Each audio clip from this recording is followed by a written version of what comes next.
बच्चों, अब हम इन प्रश्नों के उत्तरों के बारे में जानेंगे। यहाँ पे आप देख सकते हैं, थोड़ा सोचिए में 3 प्रश्न यहाँ पर हमें पूछे गए हैं।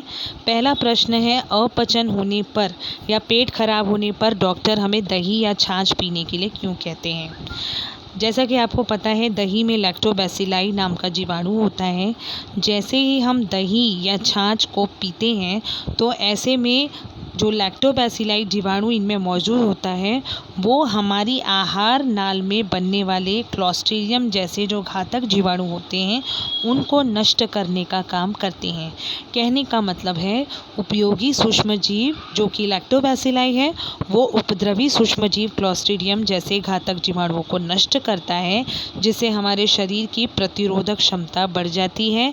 यानी कि ये जो दही है या छाछ, ये हमारे लिए एक मेडिसिन का काम करती है, औषधि का काम करती है। इसीलिए अपचन होने पर या पेट खराब होने पर डॉक्टर दही या छाछ पीने के लिए कहते हैं।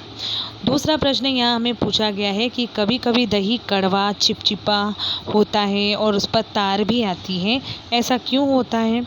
तो जैसे जैसे देखिए बच्चों, दही पुरानी होती जाती है और यदि ऐसी दही का जामन आप उपयोग में लाते हो तब उसमें उसकी जो गुणवत्ता होती है वो बहुत काफ़ी घट जाती है। अब गुणवत्ता कैसे घटती है, पुरानी दही में या कम गुणवत्ता वाले जामन में क्या होता है, लैक्टोबैसिलाई की मात्रा धीरे धीरे कम होती जाती है और क्लोस्ट्रीडियम की मात्रा बढ़ी हुई होती है।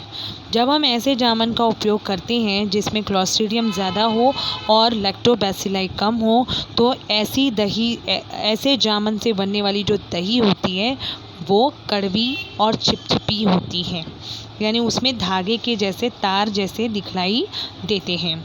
इसके बाद तीसरा प्रश्न यहाँ पूछा गया है कि दूध की मलाई का किण्वन कर हम कौन कौन से पदार्थ बना सकते हैं।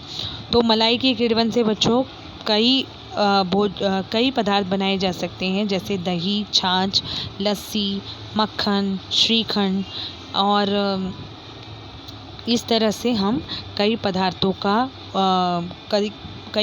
को हम अपने घर में बना सकते हैं।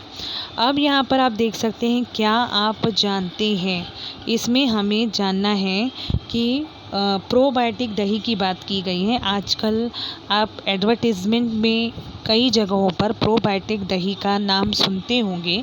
यदि नहीं सुनते हैं तो अब सुन लीजिए, प्रोबायोटिक दही आजकल कई जगह इसका चलन बहुत बढ़ गया है। ऐसा क्यों है, क्योंकि प्रोबायोटिक दही भी आम दही की तरह ही होती है, जो कि जिनमें लैक्टोबैसिलाई होता है और जब हम इनका इंटेक करते हैं यानी इनको ग्रहण करते हैं तो ये हमारी आहार नाल में उपस्थित क्लोस्ट्रीडियम जैसे जीवाणुओं को नष्ट करता है, जिससे हमारी प्रतिरोधक क्षमता बढ़ जाती है। तो इसीलिए इसका चलन बहुत ज़्यादा बढ़ गया है। तो ये हमने थोड़ा सोचिए ये टॉपिक और क्या आप जानते हैं, इस टॉपिक को हमने कवर किया है। यदि कोई भी प्रश्न हो या कोई भी शंका हो तो पूछिएगा ज़रूर।